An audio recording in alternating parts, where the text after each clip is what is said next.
Les conflits entre actionnaires sont des guerres fratricides qui peuvent détruire en quelques mois ce qui a mis des années à être construit.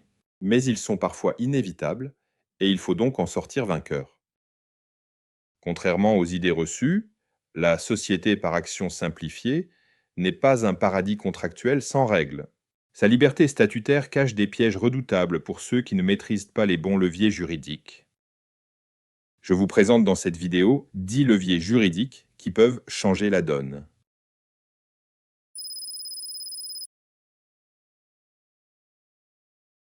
Les textes qui vous gouvernent constituent votre première arme. Statuts et pactes d'actionnaires fixent le pouvoir, les verrous et les sorties.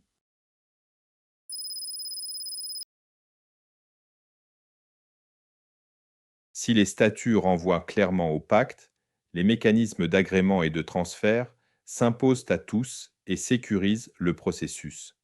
À défaut, ils n'obligent que les signataires du pacte et l'on retombe sur les statuts et l'intérêt social, avec un risque accru de conflit d'interprétation.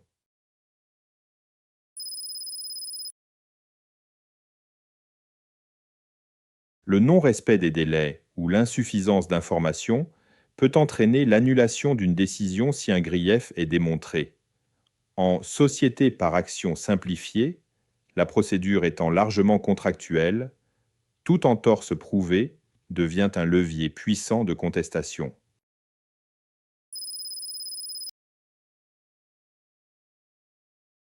Une clause de rachat forcé renvoyant à l'article 1843-4 du Code civil sécurise la sortie. Un expert indépendant fixe le prix des parts, ce qui réduit les débats spéculatifs et favorise l'exécution.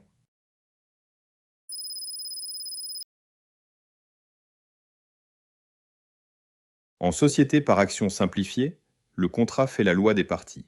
Maîtriser quorum et majorité, c'est maîtriser le tempo.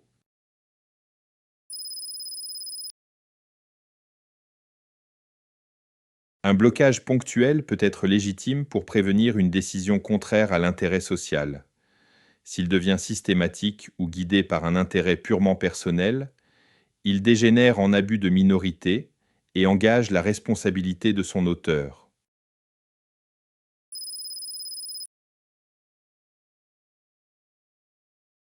Une décision qui excède ou déforme l'ordre du jour encourt l'annulation. Le juge protège strictement le droit d'information et de vote des associés.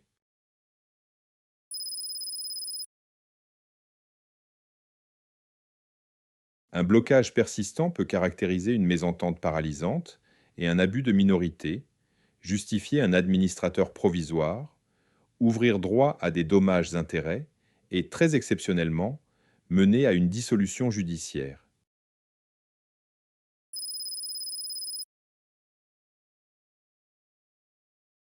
Le juge sanctionne les abus, de majorité comme de minorité. Deux critères dominent, intérêt social et intérêt exclusif d'un camp.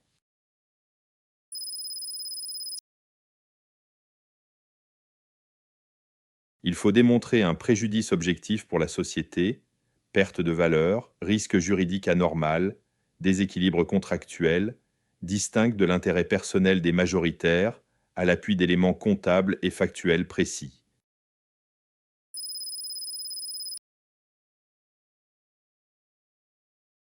On le prouve par l'avantage exclusif retiré par le minoritaire, rémunération maintenue, contrat captif conservé, mandat préservé, au prix d'une décision nécessaire à l'intérêt social.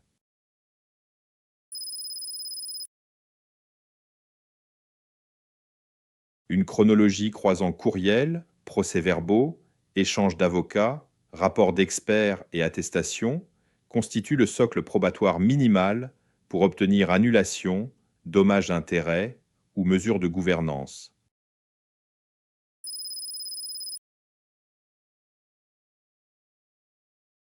Il s'agit ici de la question de savoir qui décide vraiment.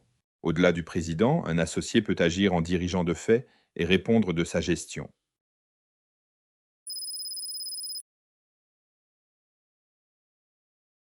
La réponse est oui, si son immixtion est positive, habituelle et déterminante.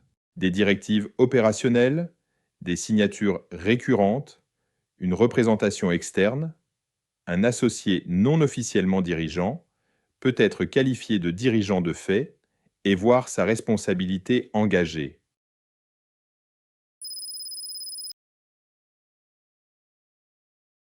Lorsque les statuts limitent les pouvoirs par des vétos ou co-signatures, tout dépassement expose à l'annulation des actes et à une responsabilité pour excès de pouvoir.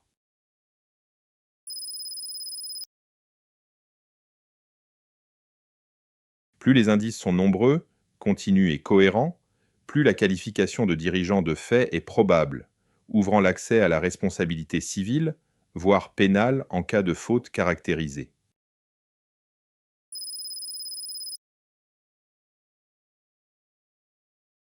L'article 1843-4 du Code civil est l'outil clé pour valoriser les titres via un expert indépendant.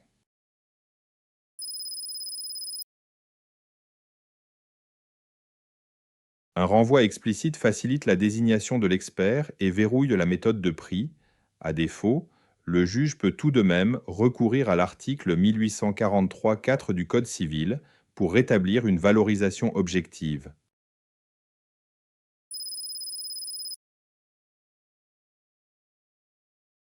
La mission de l'expert peut être cantonnée à la valeur des titres, mais l'étendre à la gestion permet d'objectiver des fautes et de nourrir une action en responsabilité ou une sortie négociée mieux calibrée.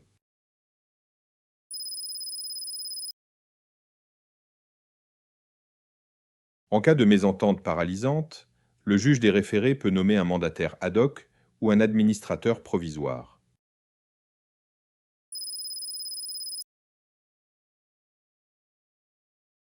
Il vous faudra établir un dommage imminent et sérieux, tel qu'une échéance bancaire non couverte, la perte d'un contrat stratégique, un manquement réglementaire, qui justifierait une intervention provisoire pour sauvegarder l'intérêt social.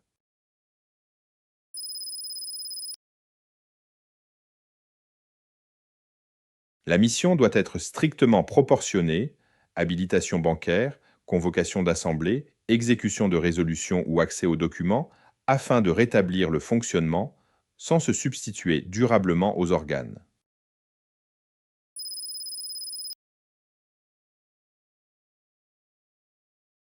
Prévoyez une durée courte et renouvelable, avec des rapports périodiques au juge.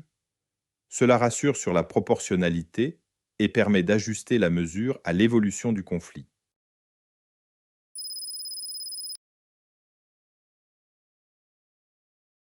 Quand la cohabitation devient impossible, visez la sortie.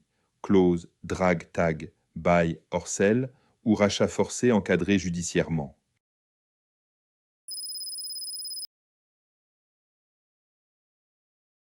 Il vous faut établir que les organes ne peuvent plus décider des actes essentiels. Approbation des comptes, nomination, opérations structurantes, au moyen de procès-verbaux, de votes négatifs répétés et d'impasses constatées.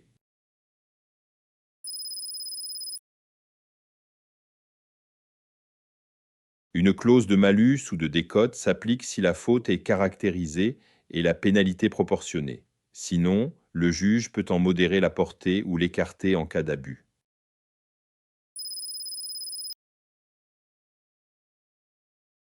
Le référé constitue le bouclier d'urgence. Il permet de suspendre une décision, interdire un transfert, préserver la preuve.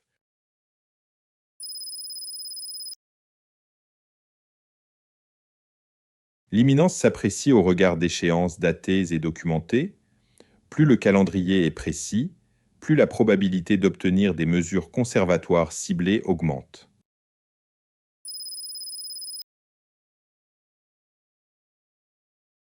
Oui, en référé, un séquestre de titres ou un gel partiel des comptes peut être ordonné si la mesure est utile et proportionnée, en ciblant les flux à risque plutôt qu'un blocage général.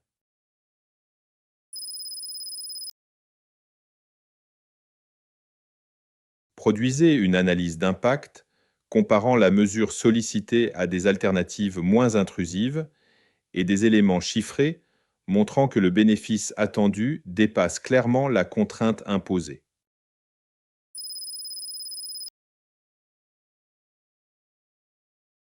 Il est parfois opportun de judiciariser le conflit entre actionnaires, abus de biens sociaux, abus de confiance, faux, escroquerie. Le pénal change le rapport de force.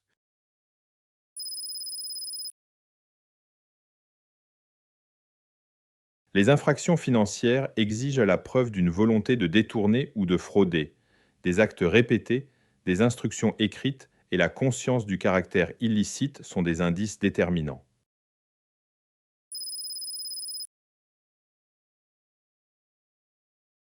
Le recours au pénal accroît la pression mais durcit les positions et peut compromettre une transaction. On l'emploie lorsque la gravité des faits et la protection de la preuve l'imposent.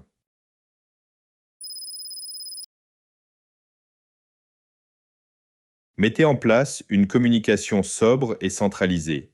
Note interne factuelle, porte-parole unique, respect du secret de l'instruction et messages externes limités à la défense de l'intérêt social.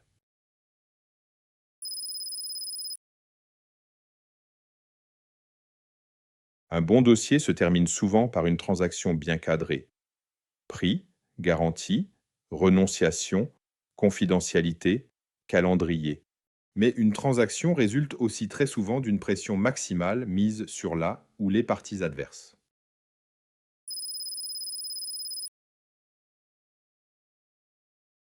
Faites appel à un avocat spécialisé qui sache vous conseiller les bons leviers. Constituez avec lui une équipe qui change la donne et vous permette de maîtriser le conflit et de sortir du dossier par le haut.